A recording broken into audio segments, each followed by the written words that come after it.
Et bonjour à toutes et à tous et bienvenue dans une nouvelle vidéo. Aujourd'hui on va parler d'iRacing et pour cause parce que j'en ai pas parlé en début de semaine, mais sachez qu'il y a eu une mise à jour voilà, dans iRacing. On est à la fin de la saison 4 ou saison 5 je crois de cette année. Je crois qu'on arrive à la fin de la saison 4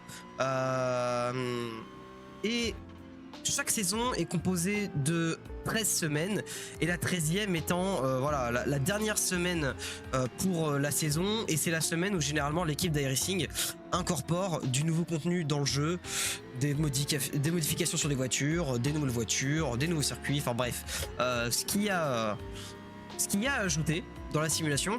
Et pour cette semaine, on a reçu la nouvelle Porsche Cup qui donc vient précéder l'ancien modèle. On a également aussi vu l'apparition gratuitement d'une voiture pour la terre, pour le cross.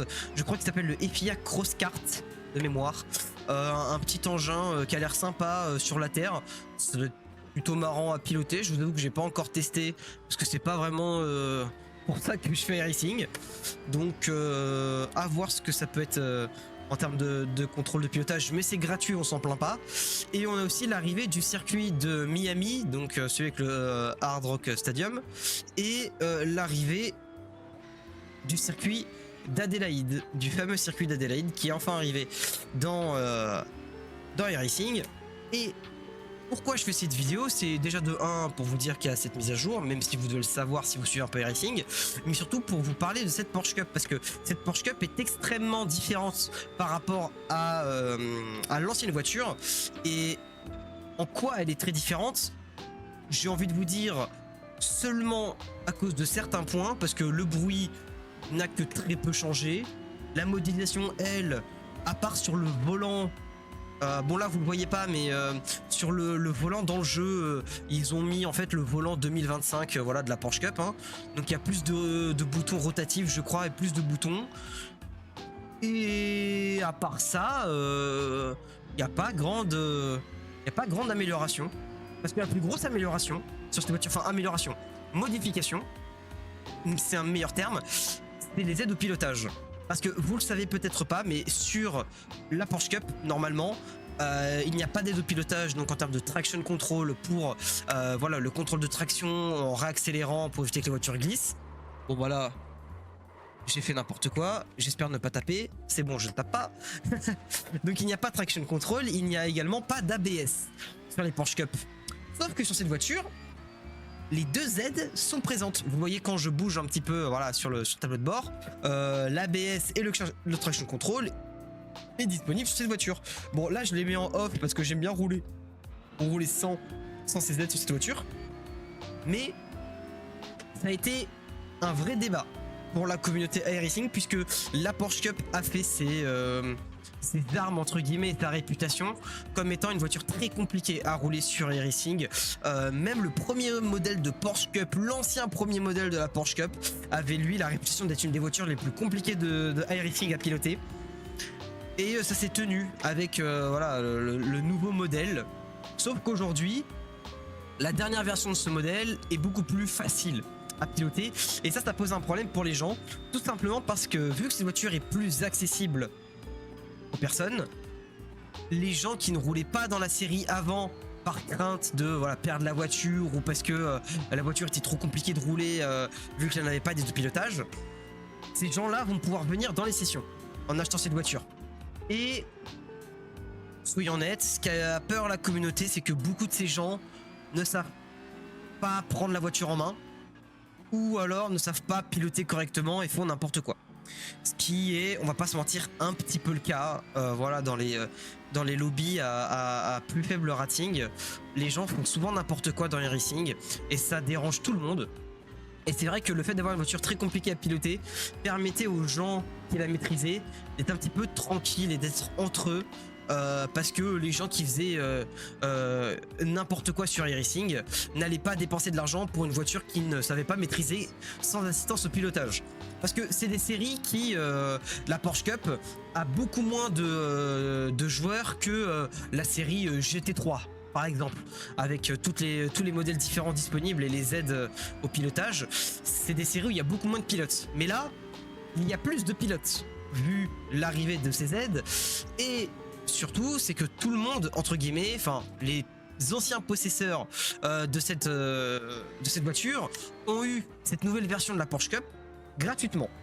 Et ceux qui n'ont pas la voiture tout court doivent la payer.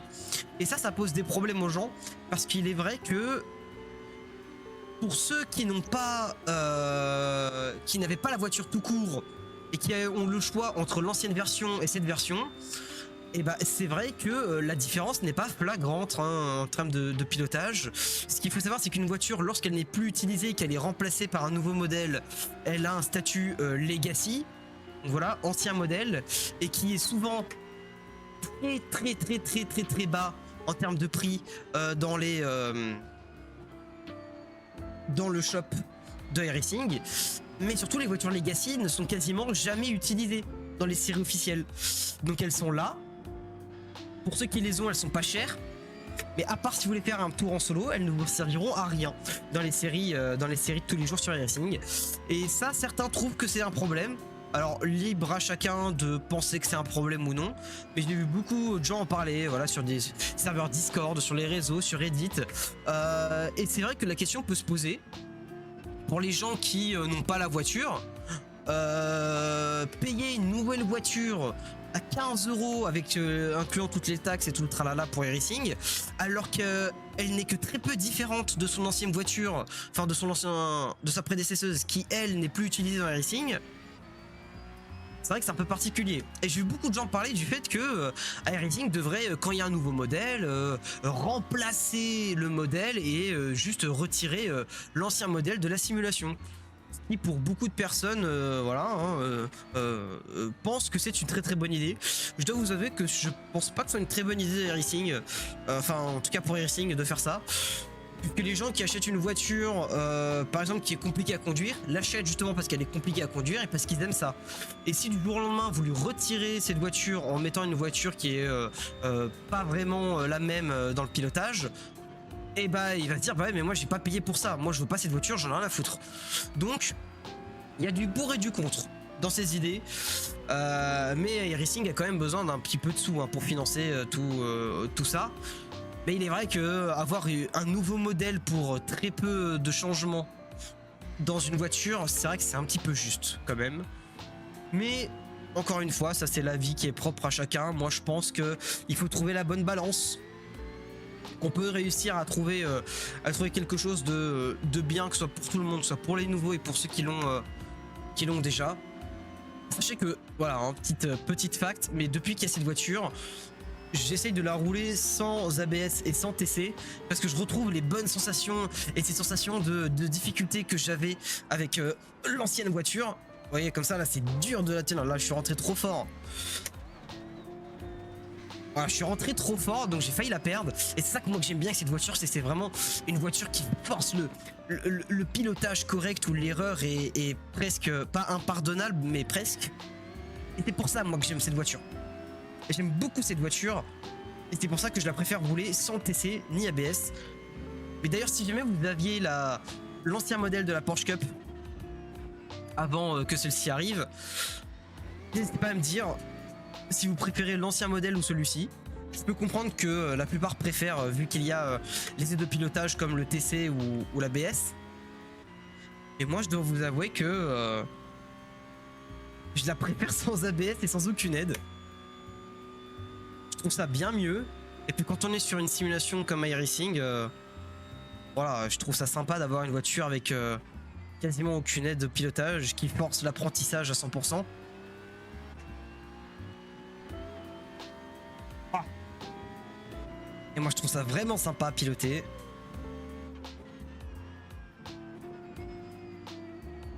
Oh là là. Ouais. Après encore faut-il bien piloter, mais ça c'est un autre sujet. Mais en tout cas, je la trouve vraiment cool. N'hésitez pas à me dire ce que vous en pensez dans les commentaires. Et en tout cas, j'ai dit tout ce que j'avais à dire aujourd'hui. Peut-être qu'on refera des vidéos sur iRacing d'ici la fin d'année. Il y a des séries où j'ai bien envie de rouler en GT et en proto. Mais on arrive sur la fin d'année et il est vrai qu'il va y avoir un petit peu moins de contenu là pour cette année. Moins de stream, moins de vidéos et que j'en préparais une là pour la fin d'année, voilà, parce que cette année a quand même été vraiment incroyable sur les réseaux. Donc je prépare un petit truc là pour la fin d'année et j'espère que vous allez kiffer. En tout cas, moi je vous retrouve dans une prochaine vidéo ou sur mes réseaux qui sont dans la description et je vous dis à la prochaine. Ciao ciao.